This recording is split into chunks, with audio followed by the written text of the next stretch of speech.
Just like when learning any new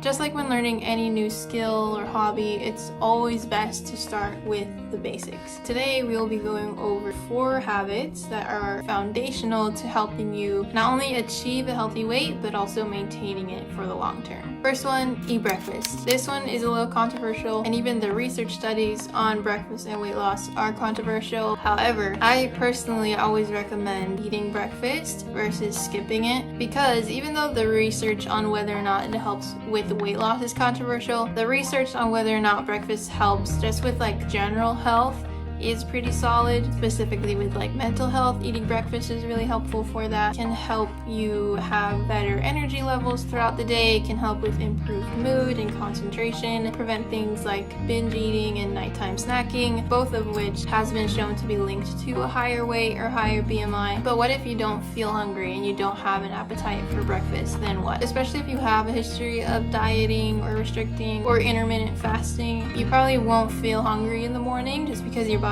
does get used to not having food earlier on in the day, and so it kind of suppresses those hunger cues in the morning. So just because you don't feel hungry doesn't mean that you don't need to eat. If you are awake and functioning in the morning, then you need to be eating breakfast. If you are relying on coffee and energy drinks for your energy in the morning, then you probably need to be eating breakfast. We get our energy from calories, which is in food. Things like coffee and energy drinks have caffeine, which can kind of make you feel more energized, but in reality your body doesn't really have any actual real energy. It's just that adrenaline that you're kind of running off of. And while eating breakfast can be helpful for achieving a healthy weight and maintaining it in the long term, what you have at your breakfast is also important. Ideally, at least you want to include proteins and fibers. Peanut butter on whole wheat toast, a yogurt bowl with like fruit and granola and nuts, eggs with tortillas and avocado. There's lots of options and combinations you can do, but just trying to make sure you at least have protein and fiber. Secondly, drink enough water. I know this one sounds a bit like common sense, but there are a lot of people who don't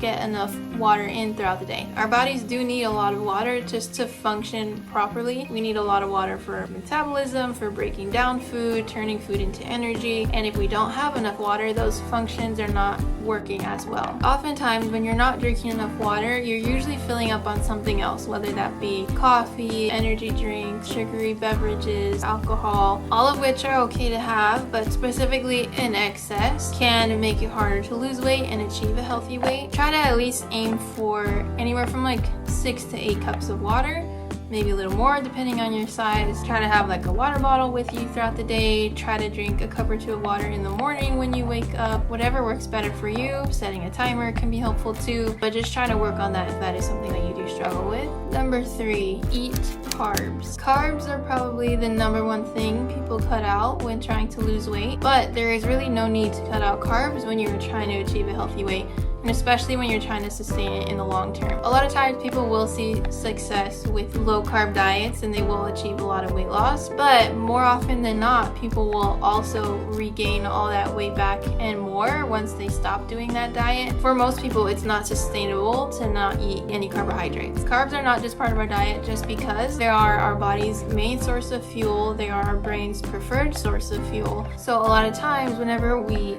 severely cut out or limit carbs, what you'll find is that you may experience things like cravings or binge eating. That is just our body's way of telling us, hey, I'm not getting enough food, I'm not getting enough carbs. And usually what are the foods that you tend to crave or that you tend to overeat on? Usually things like chips, cookies, fries, ice cream, all very carb-rich foods. And then, when that does happen, when you give in to those cravings or overeat or binge eat, you feel really guilty, you feel really shameful, you go back to cutting out all those foods again, and then the cycle just kind of continues. So the best way to prevent those intense cravings and overeating and binge eating episodes is to not cut out those foods completely and to incorporate them into your day, throughout your day, in every meal if you can. And that really helps to decrease those cravings and the binge eating and the overeating. Also, by cutting out carbs, you're cutting out a whole bunch of foods that have fiber in them. And fiber is something that has been shown to be really helpful for weight loss and maintaining it in the long term. So things like whole wheat breads, oatmeal, brown rice, fruit, all of these foods that have all these other benefits. They're not just these carbs, they have all these other nutrients and benefits in them that are helpful for us. And so by including carbs into your day and into your meals, specifically trying to include some of those more high fiber foods, you will not only get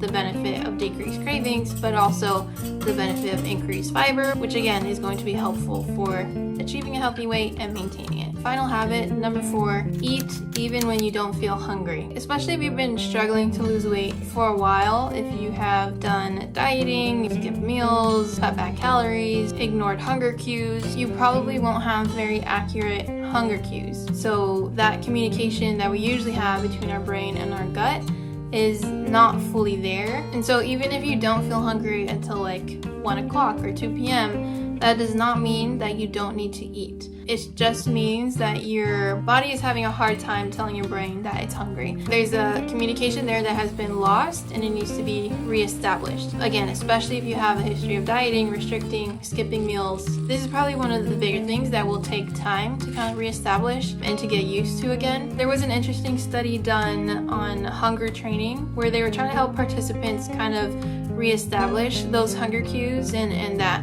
communication between their gut and their brain. And what they found was that the people who were able to kind of follow that hunger training protocol for the longest amount of time or the most were able to lose more weight than the people who did not work as much on that hunger training or on reestablishing those hunger cues. So reestablishing those hunger cues, kind of getting that communication back between your gut and your brain can be helpful for losing weight and maintaining it in the long term. If that is something that you feel like you might be dealing with, I would highly recommend trying to stick to a schedule of meals. So try to be pretty consistent with your breakfast, lunch, dinner. Try not to go more than like 5 hours without eating a meal. And if you need a snack or two as well, feel free to add that in there too. But the more consistent you are with a regular meal schedule, with not skipping meals, over time you will find that you do feel hungry in the morning and that you will kind of reestablish that communication and those hunger cues. Let me know if you have any questions or comments on any of this. Thank you so much for listening. Cheers, you got this, and happy eating.